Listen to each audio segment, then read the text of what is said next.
गुरु पूर्णिमा महोत्सव की हार्दिक शुभकामनाएं। Thank you. जैसा कि श्लोक में ही बताया है, गुरु ब्रह्मा गुरु विष्णु गुरु देव महेश्वर गुरु साक्षात पर ब्रह्मा तस्मै श्री गुरुवे नमः। अर्थात गुरु ही ब्रह्मा है, गुरु ही विष्णु है और गुरु ही महेश भगवान शंकर का स्वरूप है। इन्हें तीनों देवों का समावेश है। तुलसीदास जी तो यहाँ तक कहा है कि गुरु गोविंद दो खड़े काके लागू पाए, बलिहारी गुरु आपकी गोविंद दियो बताए। अब एक बार तुलसीदास जी के सामने भगवान स्वयं आकर खड़े हो गए, एक तरफ गुरुदेव खड़े हैं। अब कंफ्यूजन हो गया उनको, पैर दोनों की छूना है, तो पहले किसके पैर छूं, भगवान के या गुरु के? फिर उन्होंने निर्णय लिया कि मुझे ईश्वर का राह दिखाने वाला कौन, मुझे परमात्मा की राह तक ले जाने वाला कौन? गुरु। इसलिए गुरु परमात्मा से श्रेष्ठ है। उन्होंने पहले गुरु का वंदन किया, फिर भगवान को प्रणाम किया। अभी कहीं बताइए, कबीरदास जी ने तो और ऊपर बात कह डाली। क्या कहा कबीर जी ने?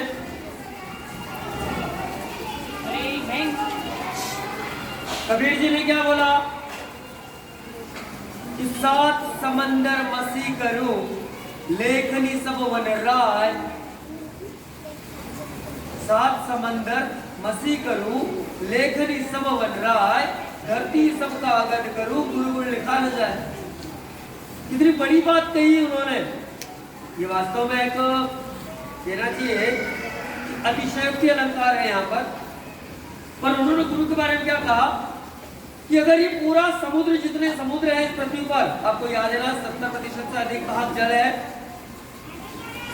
वो पूरा पानी में लेकर के शाही बना लो और ये जितनी भी धरती है, इस धरती को यदि मैं कागज के रूप में यूज करूं और जितने जंगल हैं इस सारे काट कर यदि मैं कलम बना लूं और गुरु की महिमा का वर्णन करने लगूं तो शायद मैं गुरु की महिमा का बखान नहीं कर पाऊंगा, ही कम पड़ जाएगा।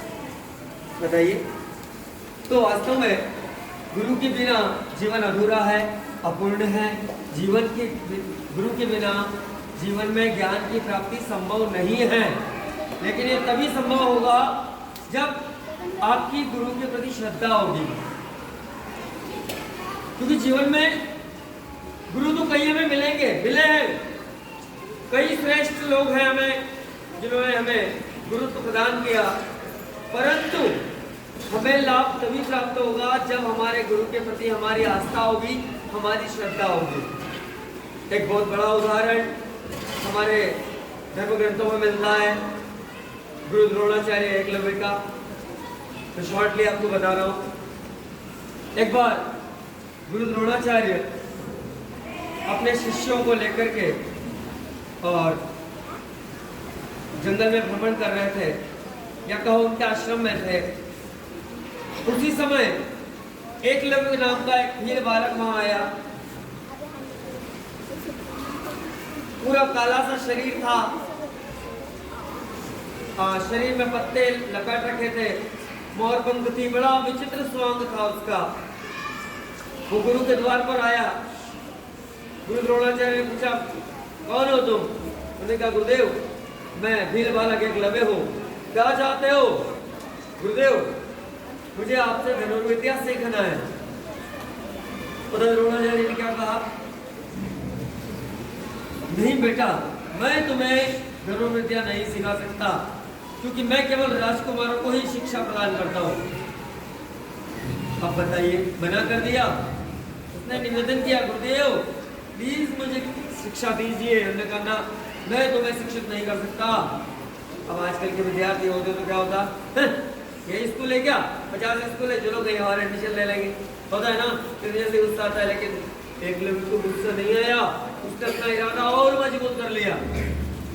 एकलव्य ने तय कर लिया कि यदि मैं धनुर्विद्या सीखूंगा तो केवल द्रोणाचार्य से। ये संकल्प करके वो वहां से चल दिया। चलते चलते दूर जंगल में पहुंच गया। वहां जंगल में जाकर उसने द्रोणाचार्य की मिट्टी की प्रतिमा बनाई तो प्रतिमा की स्थापना की एक चबूतरे पर। रोज उन्हें अगरबत्ती लगाना, उनको नमन करना, फूल चढ़ाना नियमित रूप से करता था, क्योंकि गुरु है। गुरुदेव ने दुत्कार कर भगाया, उसको बुरा नहीं लगा, बल्कि उसने प्रण लिया था कि मुझे द्रोणाचार्य से ही धनुर्विद्या सीखना है। और वो नियमित रूप से, अब वहाँ भैया कौन था? आप लोगों को तो टीचर्स बोलते हैं बेटा होमवर्क करना है, याद करना है, घर पे भी बोलते हैं पढ़ाई करो।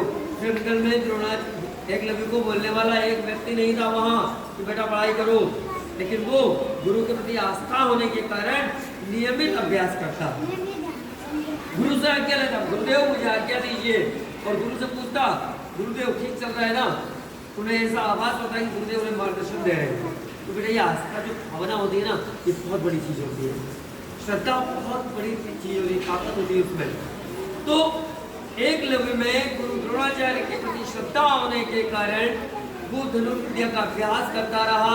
अब एक बार क्या होता है, गुरु द्रोणाचार्य जंगल में घूमने के लिए निकलते हैं कौरव पांडवों के साथ। सब लोग साथ में बातचीत करते हुए जा रहे हैं। आगे आगे एक कुत्ता चल रहा था, उनका जो पालतू कुत्ता था, शिकारी कुत्ता था, वो कुत्ता कुछ आगे चल रहा, बाकी लोग पीछे जा रहे हैं। चलते चलते चलते कुत्ते को एक विचित्र स्वांग वाला लड़का दिखा, वही एकलव्य। एकलव्य को देख करके और कुत्ता जोर जोर से भौंकने लगा। अब जब कुत्ता भौंकने लगा तो एकलव्य को डिस्टर्बेंस हुआ। हम लोग जब पढ़ाई करते हैं तो टीवी का आवाज बढ़ा देते हैं तो क्या होता है, डिस्टर्बेंस आता है ना। कैसे पढ़ेंगे, प्लीज वॉल्यूम कम करो, बातें मत करो, और जिनको नहीं पढ़ना है उन्हें तो मजा आता है, चलने दो है। तो एकलव्य को डिस्टर्बेंस हुआ। अब क्या किया जाए, वो कुत्ता भौंकना बंद ही नहीं कर रहा है। तो एकलव्य ने कम से कम दीवार इतनी दूरी पर होगा कुत्ता और अधिक भी हो सकता है, एकलव्य ने वहीं से बाण चलाया। एक के बाद एक 7 बाण एकलव्य ने कुत्ते के मुंह में प्रविष्ट करा दिए। कुत्ता घबरा गया, मुंह बंद हो गया, उसका मुंह बंद हो गया। घबराते वापस दौड़ लगा दी उसने, कहां? जिधर से द्रोणाचार्य जी और कौरव पांडव आ रहे थे। कुत्ता सुन नहीं पाया। सभी लोग देखकर हैरान हुए, अरे ये क्या, इस कुत्ते के मुंह में इतने सारे बाण किसने किया? पहले तो गुरुदेव ने उसके बाण निकाले, लेकिन आश्चर्य, 7 बाण एक के बाद एक निकाले, लेकिन एक बाण में रक्त की एक बूंद नहीं थी। 7 बाण मुंह में है, लेकिन एक में भी खून नहीं लगा। ये उस कुत्ते को घायल नहीं किया एकलव्य ने।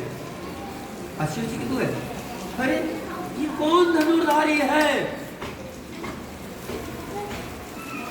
कुत्ता क्योंकि विशिक्षित था, वो वापस पलट कर गया। साथ में आगे जाकर देखा तो एक काला सा भील बालक, अब इस बात को कुछ वर्ष बीत गए थे, पहचान नहीं पाए गुरु द्रोणाचार्य, लेकिन एकलव्य ने पहचान लिया।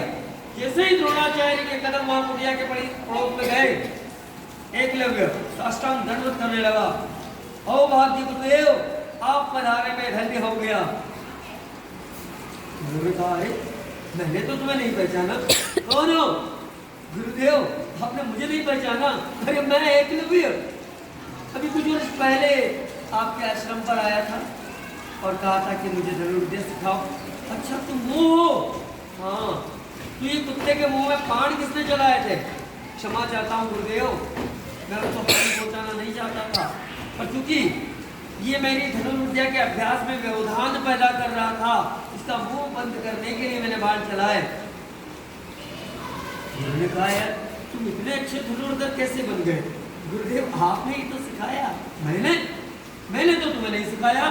नहीं गुरुदेव, देखिए ये मैंने आपकी प्रतिमा बनाई है और मैं आपसे रोज आज्ञा लेकर के, मार्गदर्शन लेकर के और अभ्यास करता था। अब देखिए क्या होता है, गुरु द्रोणाचार्य का संकल्प था कि मेरा शिष्य अर्जुन इस धरती पर सर्वश्रेष्ठ धनुर्धर होगा। उनका संकल्प था ये कि अर्जुन से श्रेष्ठ धनुर्धारी इस पूरे ब्रह्मांड में कोई नहीं होगा। लेकिन उस समय जब एकलव्य को उन्होंने देखा तो उन्हें लगा कि अरे मेरा संकल्प तो ध्वस्त हो जाएगा। ये तो अर्जुन से भी आगे है, क्योंकि उसकी श्रद्धा थी, अर्जुन के साथ गुरु थे। अभी उनके पास भी श्रद्धा थी, लेकिन उससे भी अधिक श्रद्धा एकलव्य के पास थी, जो गुरु नहीं होते हुए भी उसने और किया। तो गुरु ने कहा, अरे मैंने सिखाया, मुझे गुरु दक्षिणा नहीं दोगे? गुरुदेव आज्ञा दीजिए, मुझे खुशी होगी। अब देखिए, धनुष चलाने के लिए अंगूठे का बहुत महत्वपूर्ण योगदान होता है। यह अंगूठा जब तक नहीं होगा तब तक धनुर्धारी साधना नहीं कर सकता, लक्ष्य को साध नहीं सकता।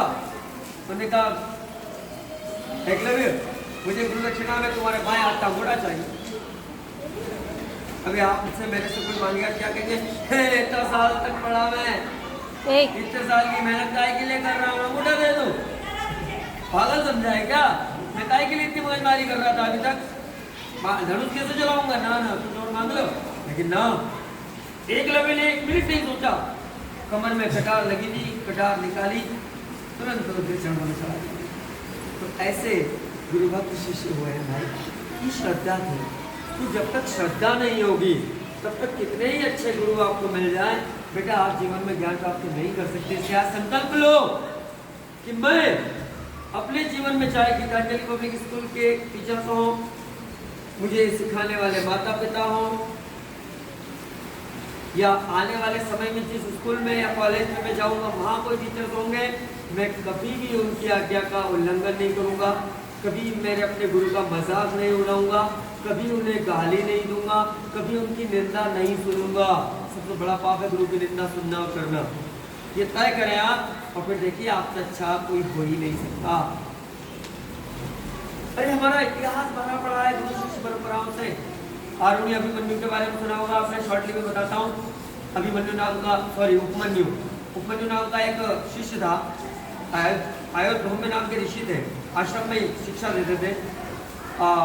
शिष्य लोग गाय चलाने जाते थे, अब उपमन्यु उनका सबसे प्रिय शिष्य था। क्यों? क्योंकि वो आज्ञाकारी था। अब एक बार गुरु ब्रह्मा ने उसकी परीक्षा लेना चाहा। उन्हें देखते हैं कि परीक्षा में सफल होता है कि नहीं। उन्हें कहा, गाय चलाने जाना है तुमको, ठीक है। शाम को आया, उपमन्यु तुमने क्या खाया? गुरुदेव मैंने गाय का दूध पिया। अरे गाय तो आश्रम की, तुम्हारा क्या अधिकार है इस पर? कल से दूध मत पीना। जवाब दिया गुरुदेव, ठीक है भाई। फिर जंगल में दूसरे गया, क्या खाया? गुरुदेव फल खाए, ये फल आश्रम के हैं, तुम्हारा अधिकार नहीं है। दूसरे दिन उसने फल भी नहीं खाया। तीसरे दिन फिर आया, क्या खाया उपमन्यु? गुरुदेव मैंने पेड़ के पत्ते खाए। ये पत्ते पेड़ के आश्रम के नहीं खाना। और अभी कहीं जंगल में चला गया, कुछ जहरीले पेड़ के पत्ते थे जो आश्रम से बाहर थे, वो खा के उसने अपनी भूख शांत की।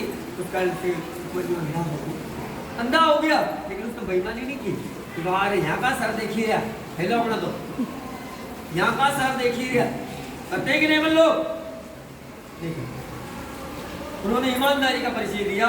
और जब लौट रहा था शाम को गाय चलाते हुए, तो एक अंधेरे कुएं में गिर गया उपमन्यु। गाय वापस आई, उपमन्यु नहीं आया वहाँ। ये लंबी कहानी है, लेकिन मैं शॉर्टली आपको बताया।